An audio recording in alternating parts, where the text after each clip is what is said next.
Hello, I'm reading from Autobiography of Yogi. I'm starting at the end of the second chapter paragraph on page 364. On the 8th day I fell at my Guru's feet and implored him to keep me always near him in this sacred wilderness. My son, Babaji said, embracing me, "Your role in this incarnation must be played before the gaze of the multitude.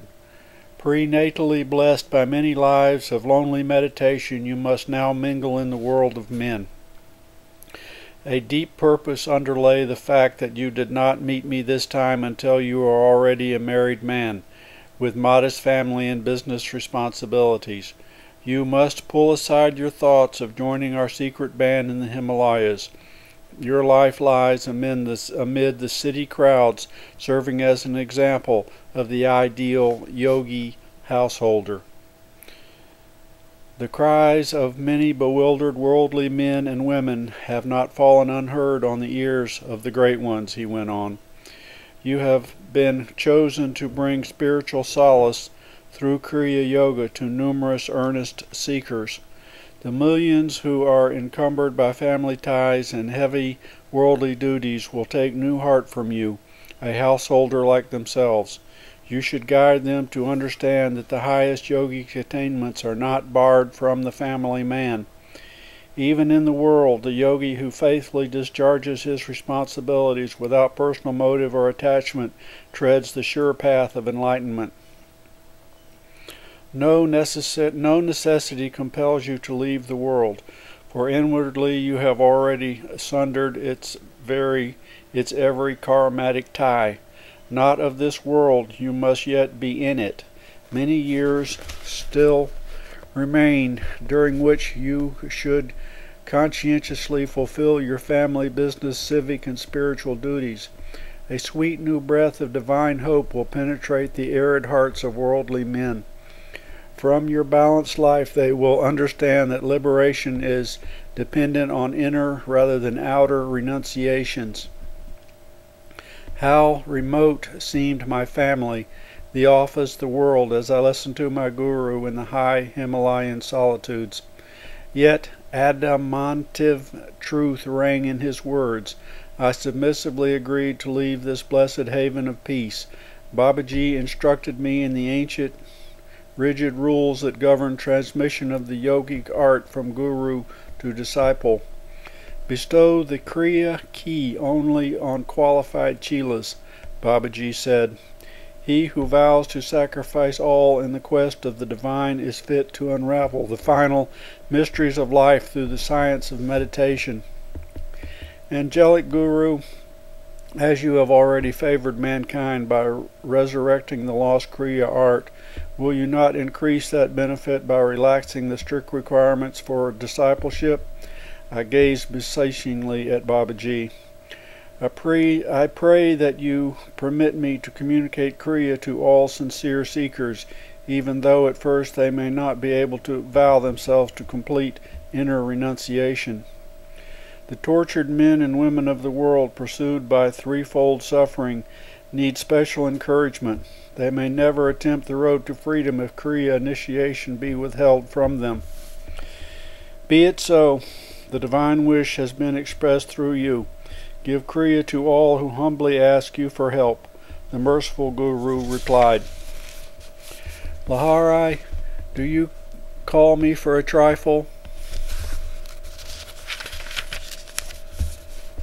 After a silence, Babaji added, repeat to each of your disciples this majestic promise from the Bhagavad Gita.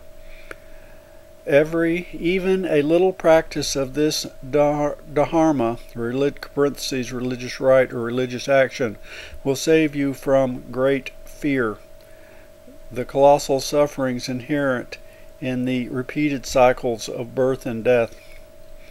As I knelt the next morning at my Guru's feet for a farewell blessing, he sensed my deep reluctance to leave him. There is no separation for us, my beloved child. He touched my shoulder affectionately. Wherever you are, whenever you call me, I shall be with you instantly. Consoled by his wondrous promise, and rich with newly found gold of God wisdom, I wended my way down the mountain. At the office I was welcomed by my fellow employees, who for 10 days had thought me lost in the Himalayan jungles. A letter soon arrived from the head office. Lahari should return to the Danapur office, it read. His transfer to Raniket occurred in error. Another man should be sent to assume the Raniket duties. I smiled, reflecting on the hidden cross-currents in the events that had led me to this farthermost spot of India. Before returning to Danapur, I spent a few days with a Bengali family in Moradabad. A party of 6 friends gathered to greet me. As I turned the conversation to spiritual subjects, my host observed gloomily, "Oh, in these days India is destitute of saints." "Babu," I protested warmly, "of course there are still great masters in this land." In a mood of exalted fervor, I felt impelled to relate my miraculous experiences in the Himalayas. The little company was politely incredulous. "Lahari," one man said soothingly, "your mind has been under a strain in those rarefied mountain airs. This is some daydream you have recounted." Burning with the enthusiasm of truth, I spoke without due thought. If I call him, my guru will appear right in this house." Interest gleamed in every eye. It was no wonder that the group was eager to behold such a phenomena. Half reluctantly, I asked for a quiet room and 2 new woolen blankets. "My master will materialize from the ether," I said. "Remain silently outside the door. I shall soon call you." I sank into the meditative state, humbly summoning my guru. The darkened room became filled with a dim, soothing glow. The luminous figure of Babaji emerged. "Lahari, do you call me for a trifle?" The master's gaze was stern. "Truth is for honest seekers, not for those of idle curiosity. It is easy to believe when one sees.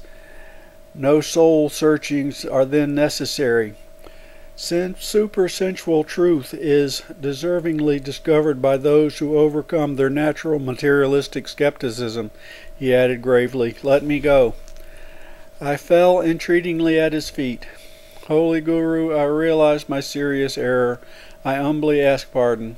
It was to create faith in these spiritually blinded minds that I ventured to call you. Because you have graciously appeared at my prayer, please do not depart without bestowing a blessing on my friends.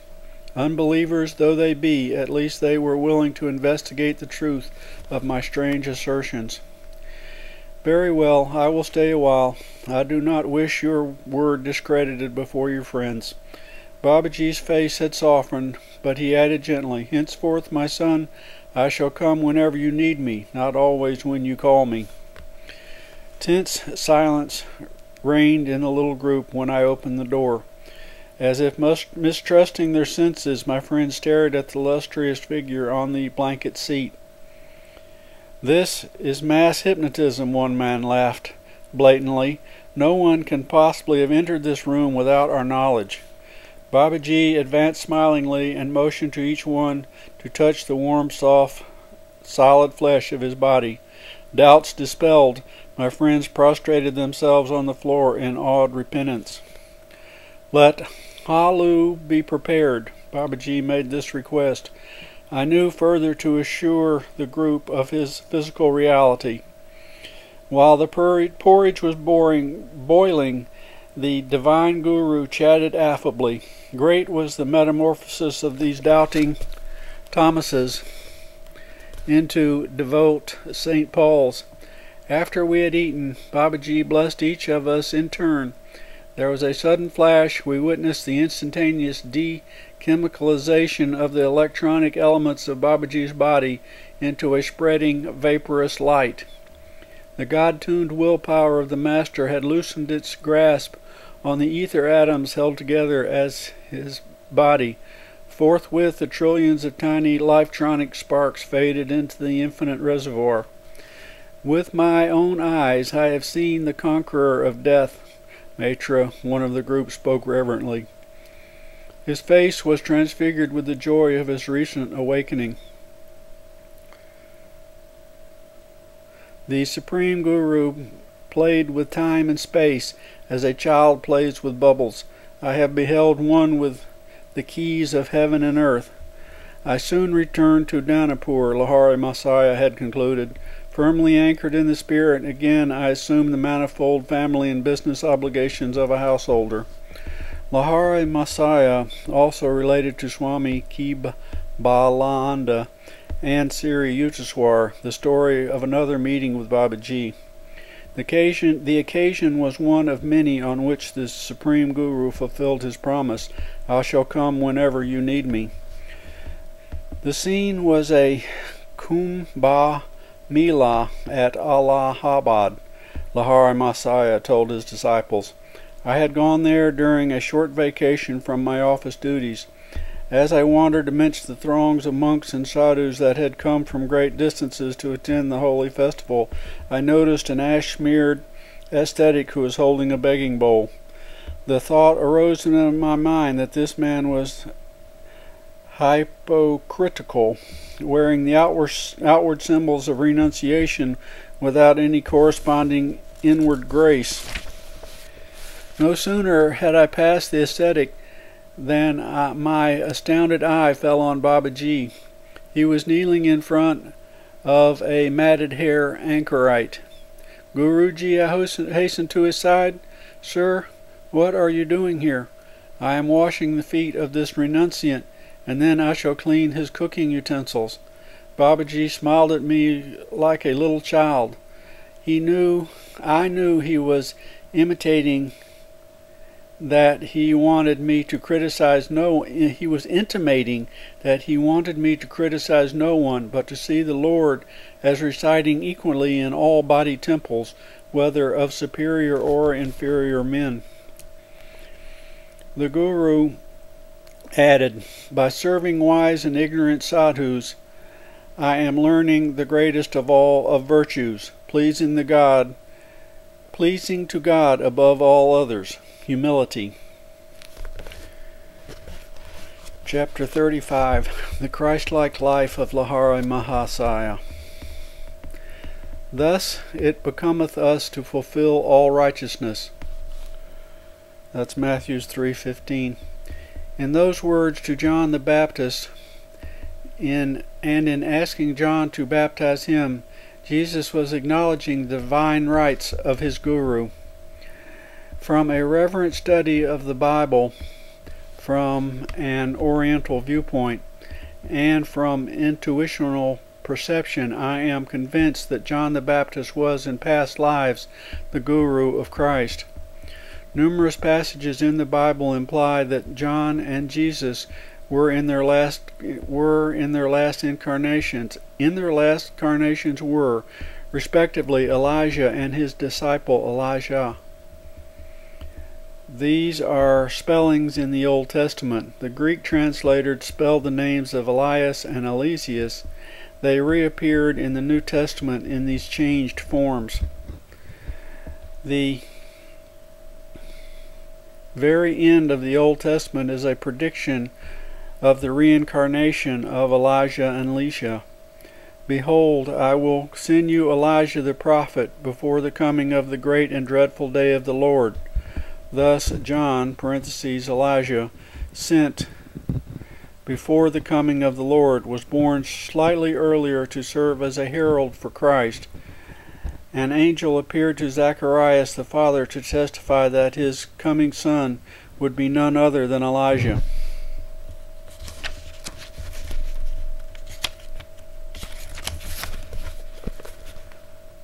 Had the angel said unto him, Fear not, Zacharias. But the angel said unto him, Fear not, Zacharias, for thy prayer is heard, and thy wife Elizabeth shall bear thee a son, and thou shalt call him John. And many of the children of Israel shall he turn to the Lord their God, and he shall go before them in the spirit and power of Elias, to turn the hearts of the fathers to the children, and the disobedient to the wisdom of the just, to make ready a people prepared for the Lord. Jesus twice unequivocally identified Elijah, parentheses, Elias, as John. Elias is come already, and they knew him not. The disciples understood that he spake unto them of John the Baptist. Again Christ says, For all the prophets and the law prophesied until John, and if ye will receive it, this is Elias, which was for to come. When John denied that he was Elias, parentheses, Elijah, he meant that in the humble garb of John he came no longer in the outward elevation of Elijah the great guru. In his former incarnation he had given the mantle of his glory and his spiritual wealth to his disciple Elisha. And Elisha said, I pray thee, let a double portion of thy spirit be upon me. And he said, Thou hast asked a hard thing. Nevertheless, if thou see me when I am taken from thee, it shall be unto thee. And he took the mantle of Elijah that fell from him. The roles became reversed because Elijah John was no longer needed to be the ostensible guru of Elisha Jesus, now divinely perfected. When Christ was transfigured on the mountain, it was his guru Elias with Moses that he saw. In the hour of extremity on the cross, Jesus cried out, Eli, Eli, lama sabachthani, that is to say, my God, why hast thou forsaken me? Some of them stood there when they heard that, said, This man calls for Elias. Let us see whether Elias will come to save him. The timeless bond of guru and disciple that existed between John and Jesus was present also for Babaji and Lahari Messiah. With tender solicitude, the deathless guru swam the abysmal waters that swirled between two lives of his Chela, and guided the successive steps taken by the child and then by the man, Lahari Messiah. It was not until the disciple had reached his 33rd year that Babaji deemed the time ripe for re-establishing openly the never-severed link. After the brief meeting with Ranaket, the selfless guru did not keep the beloved disciple by his side, but released Lahari Messiah for an outward world mission. My son, I shall come whenever you need me. What mortal lover can fulfill the infinite implications of such a promise? Unknown to society in general, a great spiritual renaissance started in 1861 in the remote corner of Benares. As the fragrance of flowers cannot be suppressed, so Lahari Messiah, quietly living as an ideal householder, could not hide his innate glory. Devotee bees from every part of India began to seek the divine nectar of the liberated master. The English office superintendent was one of the first to notice the strange transcendental change in his employee, whom he affectionately called Ecstatic Babu. Sir, you seem sad. What is the trouble? Lahari Messiah made this sympathetic inquiry one morning to his employer. My wife in England is critically ill. I am torn by anxiety. I shall get you some word about her. Lahari Messiah left the room and sat a short time in a secluded spot. On his return he smiled consolingly. Your wife is improving. She is now writing you a letter. The omniscient yogi quoted some parts of the missive. Ecstatic Guru, I already know that you are no ordinary man, yet I am unable to believe that, at will, you can banish time and space. The promised letter finally arrived. The astounded superintendent found that it contained not only the good news of his wife's recovery, but also the same phrases that weeks earlier the great master had uttered. The wife came to India some months later. Meeting Lahari Messiah, she gazed at him reverently. Sir, he said, It was your form, haloed in glorious light, that I beheld months ago by my sickbed in London. At that moment I was completely healed. Soon after I was able to undertake the long ocean voyage to India. Day after day the sublime Guru initiated one or two devotees into Kriya Yoga. In addition to these spiritual duties and to the responsibilities of his business and family life, the great master took an enthusiastic interest in education. He organized many study groups and played an active part in the growth of a large high school in the Bengalitola section of Benares.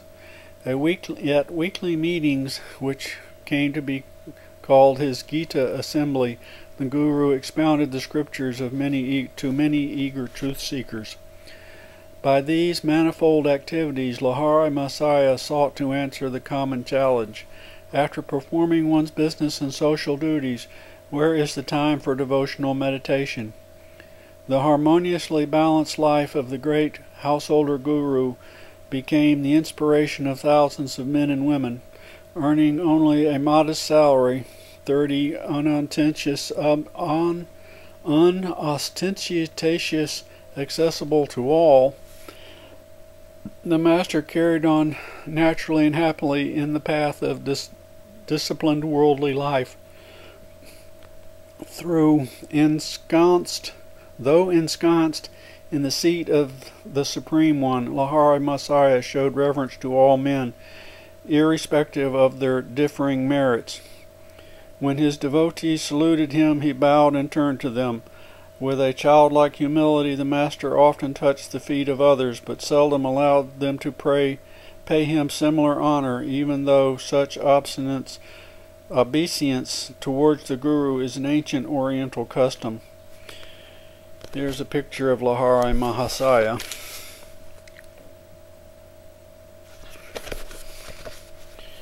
A significant feature of Lahari Mahasaya's life was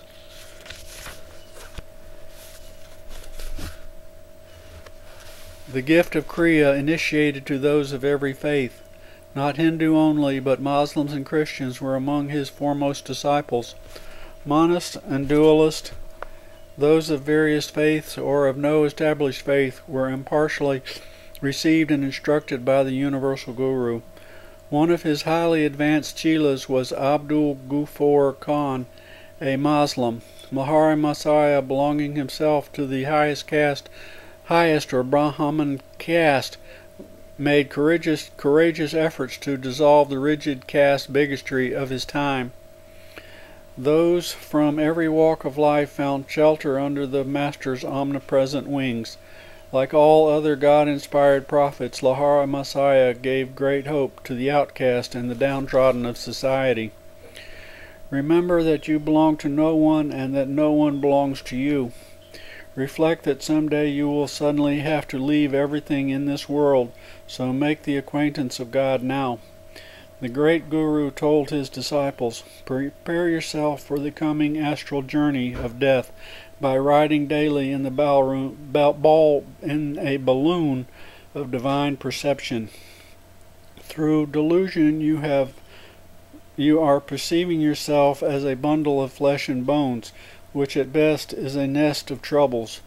Meditate unceasingly that you quickly behold yourself as the infinite essence, free from every form of misery.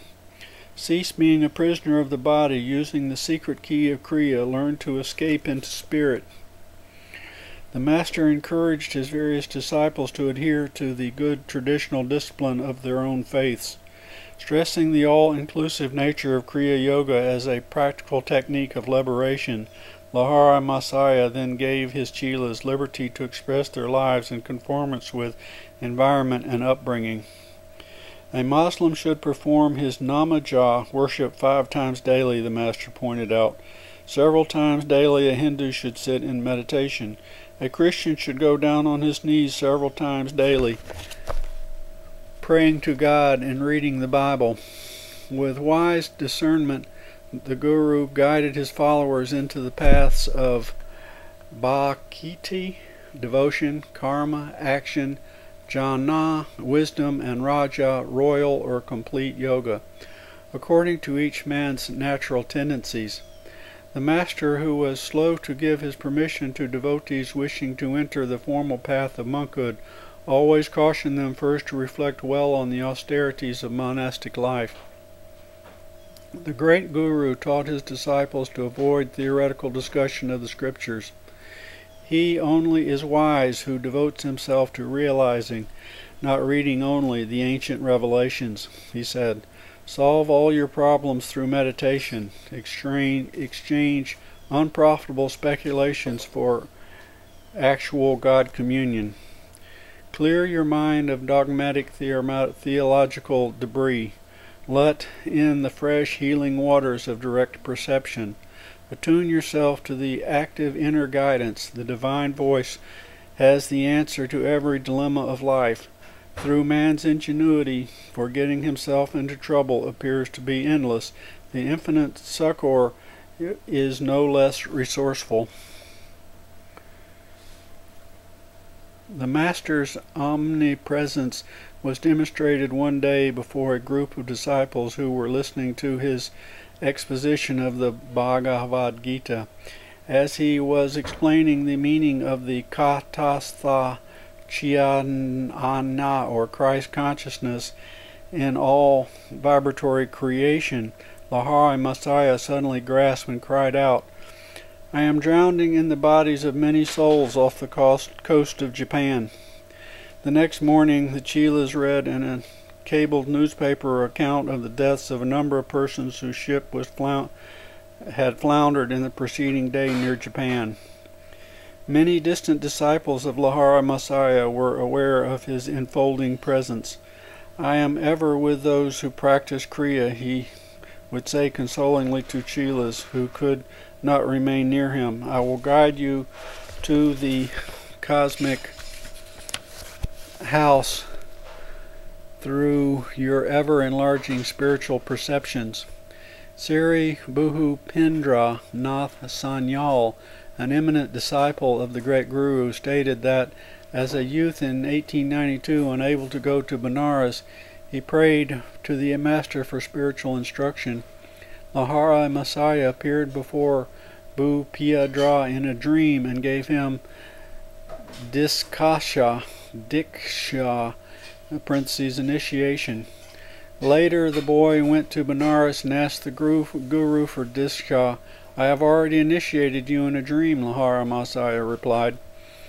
If a disciple neglected any of his worldly obligations, the Master would gently correct and discipline him. Lahari Messiah's words were mild and healing even when he was forced to speak openly of a chela's faults.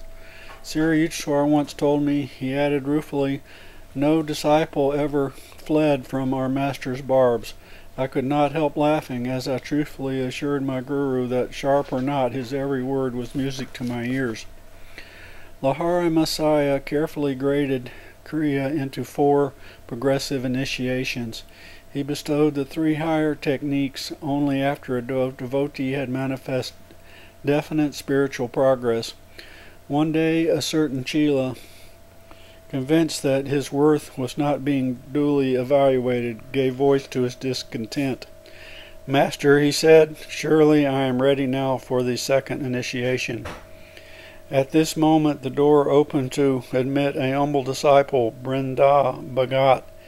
He was a Benares postman. "Brinda, sit by me here," the great Guru smiled at him affectionately. "Tell me, are you ready for the 2nd Kriya?"